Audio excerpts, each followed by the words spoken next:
Selamat mendengarkan podcast ini. Shalom, Bapak, Ibu, dan saudara-saudara yang terkasih di dalam Tuhan. Kebenaran saat ini berjudul menanggalkan manusia lama.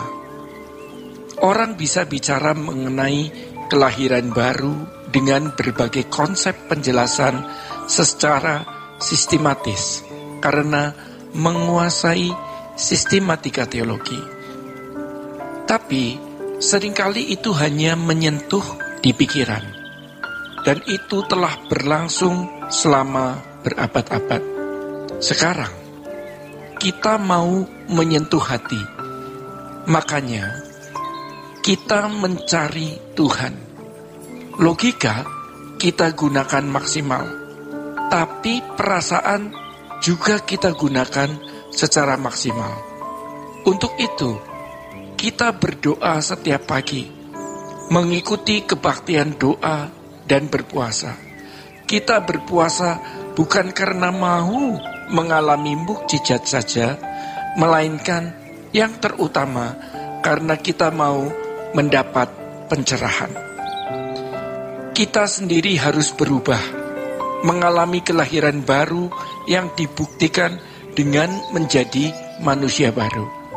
Kita bisa melihat naluriah manusia kita sendiri. Apakah masih ada marah, benci, dendam kepada orang? Yang jelas-jelas itu adalah karakter setan. Bahkan berbuat baik pun kita harus pertanyakan, apakah Tuhan mau saya lakukan ini? Karena jangan-jangan itu bukan dari Tuhan, melainkan ada motif-motif tertentu di hati kita. Sebagai anak-anak Allah, kita hanya memperagakan maunya Tuhan, mengekspresikan perasaan Tuhan, yaitu melakukan apa yang Tuhan mau kita lakukan. Makanya, kalaupun kita berbuat sebaik apapun, kita tidak bisa sombong, karena kita hanya memperagakan apa yang Tuhan kehendaki untuk kita peragakan. Itulah ciri dari manusia baru. Jadi kalau kita berkata miliki pikiran, perasaan Kristus, itu sama dengan jadilah manusia baru dengan standar Yesus. Namun banyak orang percaya yang keadaannya jauh dari standar ini. Sayangnya mereka tidak menyadarinya. Mereka tidak merasa perlu untuk menggumuli dan tidak memandang ini sebagai hal penting dan mendesak. Di dalam Efesus 4 ayatnya yang ke-22 dikatakan, yaitu bahwa kamu berhubung dengan kehidupan kamu yang dahulu harus menanggalkan manusia lama yang menemui kebinasaannya oleh nafsunya yang menyesatkan. Berapa persen manusia lama yang belum kita tinggalkan? 30%? Atau masih 100%? Sejatinya menanggalkan 100% manusia lama itu tidak mudah. Tetapi ingat, dalam stadium tertentu kita akan tidak bisa diubah lagi. Kalau lingkungan kita buruk, manusia lama kita pun buruk dan jahat menurut pandangan ukuran moral umum. Siapa yang bertanggung jawab menanggalkan manusia lama kita? Tentu saja diri kita sendiri. Kita yang harus menanggalkan manusia lama itu setiap hari, bahkan setiap saat.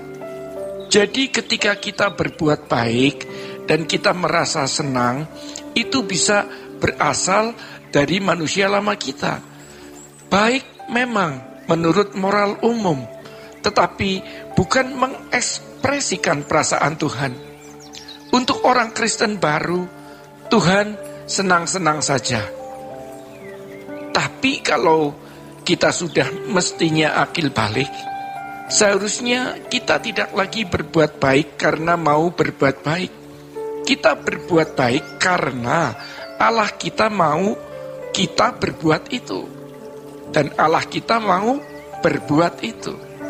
Saudara-saudara, ada orang yang demi masa depannya mengikuti kursus, ya seperti kursus montir, ikan hias, salon, dan lain sebagainya, supaya masa depannya lebih terjamin.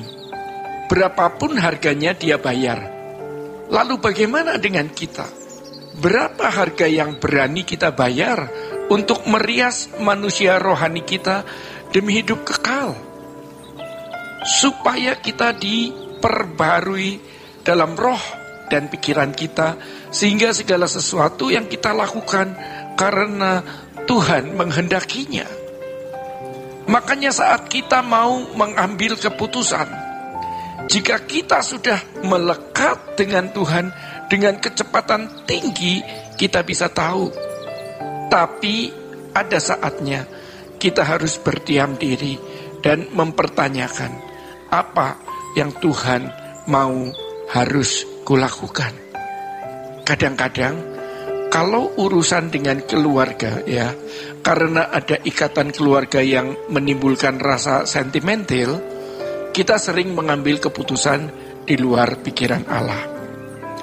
Kita harus benar-benar menjadi wakil Tuhan yang mengekspresikan pikiran, perasaan, dan tindakan Tuhan.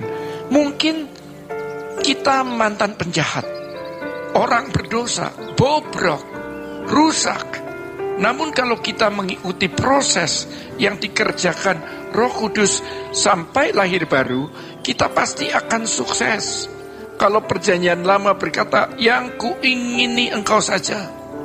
Terus terang kita tidak tahu konsep Mazmur 76 itu seberapa dalam. Ya. Tapi kalau kita berkata, yang kuingini engkau saja, berarti kita mau mengenakan karakternya, pribadinya, dan hidupnya dalam hidup kita.